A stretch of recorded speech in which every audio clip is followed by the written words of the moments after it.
السلام علیکم ورحمۃ اللہ وبرکاتہ۔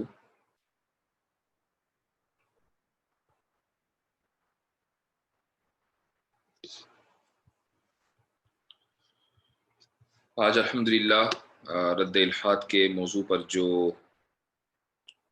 سلسلہ چل رہا ہے اس کا چوتھا حلقہ اور چوتھی قسط پیش کی جا رہی ہے۔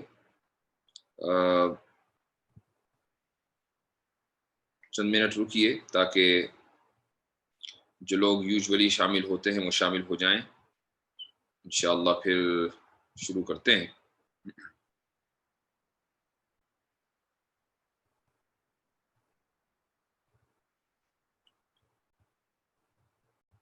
میں اس لنک کو جہاں جہاں مجھے شیئر کرنا ہوتا ہے وہاں شیئر بھی کر دیتا ہوں، اور 2-3 منٹ کے بعد انشاءاللہ اس پروگرام کا آغاز کرتے ہیں۔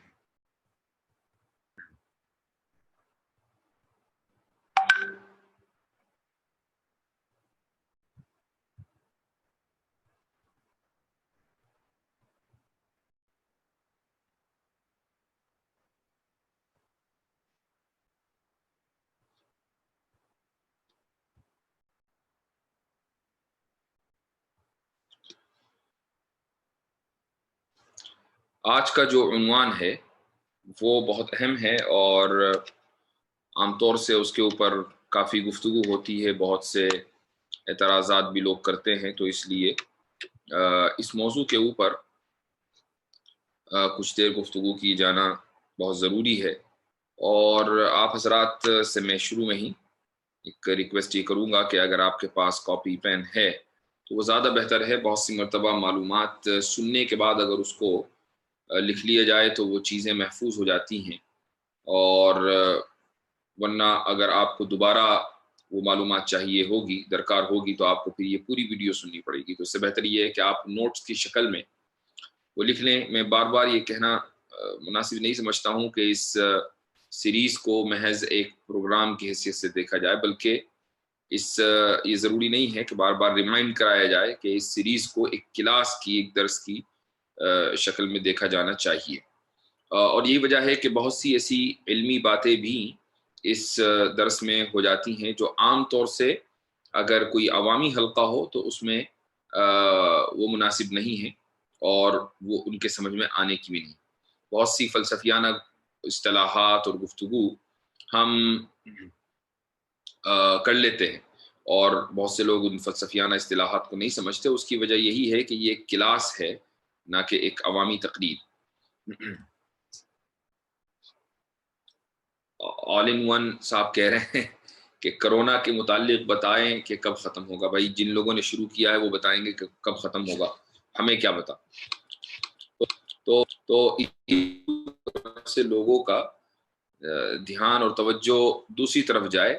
اس وقت لوگ لاک ڈاؤن میں بیٹھے ہوئے ہیں، بہت بڑی تعداد میں لوگ پریشان ہیں، تو اس وقت کو کام میں لانا اور اس کو مفید بنانا یہ بہت ضروری ہے۔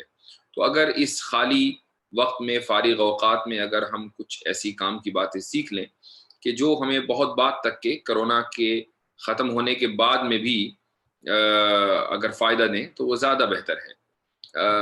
اس لیے کرونا وائرس کے بارے میں کیا ڈسکس کریں نہ کریں اس سے کوئی یعنی فرق نہیں پڑتا، اور نہ ہی اس موضوع پر ماشاءاللہ بہت سارے لوگ آلریڈی ویڈیوز بھی بنا چکے ہیں، تحریریں بھی آ چکی ہیں۔ تو جو لوگ اس فیلڈ کے اندر پہلے سے کام کر رہے ہیں، میں آپ حضرات کو یہی کہنا چاہوں گا کہ ان لوگوں کی ویڈیو سنیں۔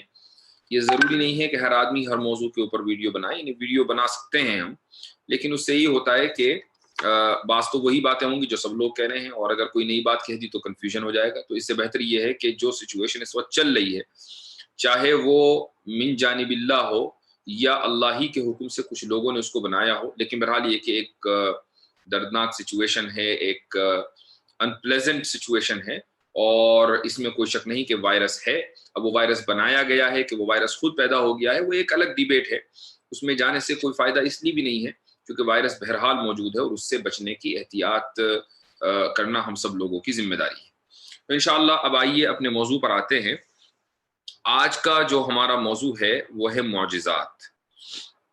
میں کتاب شیئر کرتا ہوں آپ کی اسکرین کے اوپر، جو کتاب کا جو تیسرا چیپٹر ہے وہ معجزات ہی کے اوپر ہے، اور جو کتاب کا مصنف ہے ملحد جس کا نام ہے آرمین نوابی، اس نے دراصل معجزات کو بنیاد بنا کر یہ کہا ہے کہ اہل مذہب یہ دلیل دیتے ہیں کہ بہت ساری چیزیں خلاف عادت ہوتی ہیں، لہٰذا اور خلاف عادت یعنی معجزات دنیا کے اندر ہوئے ہیں، یہ معجزات اس بات کی دلیل ہے کہ خدا موجود ہے۔ تو گویا کہ اہل مذہب کی دلیل یہ ہے کہ معجزات کا ہونا اس بات کا ثبوت ہے کہ خدا موجود ہے۔ یہ اس شخص نے دعویٰ کیا ہے۔ ہم اس کی کتاب کے کچھ پیراگراف پڑھیں گے اور اس کے بعد معجزات کے اوپر جو گفتگو کی جانی چاہیے اور جو اس کا علمی جواب ہوگا وہ انشاءاللہ دینے کی کوشش کی جائے گی۔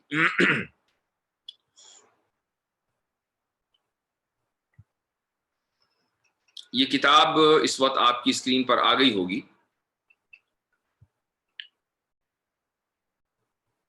Chapter 3 Some unexplained events are miraculous and these miracles prove the existence of God. یہ عنوان یہ ہے کہ کچھ ایسے واقعات کہ جن کی کوئی توجیہ نہیں کی جا سکتی، جن کی کوئی انٹرپریٹیشن نہیں کی جا سکتی، ان کو معجزات سمجھ لیا جاتا ہے۔ And these miracles، اور یہ معجزات ثبوت ہیں کہ خدا موجود ہے۔ یہ گویا کہ اہل مذہب کا دعویٰ ہے۔ اب وہ آگے چلتا ہے، وہ آگے پہلے پیراگراف میں معجزے کی تعریف کرتا ہے، اس کو ڈیفائن کرتا ہے۔ وہ یہ کہتا ہے کہ before discussing miracles in details, it helps to have a firm definition of what exactly miracles actually means. کہ miracles یا معجزات کے بارے میں تفصیل سے گفتگو کرنے سے پہلے ہمیں یہ سمجھنا چاہیے کہ میریکلز یا معجزات کا مطلب کیا ہے، ڈیفینیشن کیا ہے۔ تو ایک ڈکشنری سے وہ اس کی ڈیفینیشن اور اس کی تعریف بیان کرتا ہے۔ The Collins English Dictionary defines it as an event that is contrary to the established laws of nature and attributed to a supernatural cause. کہ معجزے کا مطلب ہے ایک ایسا واقعہ، ایک ایسا حادثہ کہ جو فطرت کا جو ایک اسٹیبلشڈ لا ہے، فطرت کا جو ایک طے نظام ہے، اس نظام کے مطابق نہ ہو، لہٰذا اس واقعے کو ایک مافوق الفطرت قوت کی طرف اس کو منسوب کیا جائے، یعنی خدا کی طرف اس کو منسوب کیا جائے کہ یہ خدا کے کرنے سے ہوا ہے۔ تو یہ گویا کہ معجزے کی تعریف اس نے کی ہے۔ تعریف سے اختلاف بھی کیا جا سکتا ہے، اتفاق بھی کیا جا سکتا ہے، اصل بات یہ نہیں ہے۔ اصل بات یہ ہے کہ اس شخص کا دعویٰ یہ ہے کہ اہل مذہب کے نزدیک معجزات اس بات کی دلیل ہے کہ خدا موجود ہے۔ اب وہ اس دلیل کو مزید بیان کرتا ہے۔ وہ یہ کہتا ہے کہ ٹوڈے، یہاں جو ہم نے ہائی لائٹ کیا ہے اس عبارت کو اگلے صفحے پر، اس کو دیکھیے۔ Today when the scientific causes of thunder are well known, such myths seem absurd and antiquated. At the time, though, believers likely felt that the thunder was a miraculous event requiring such divine explanation.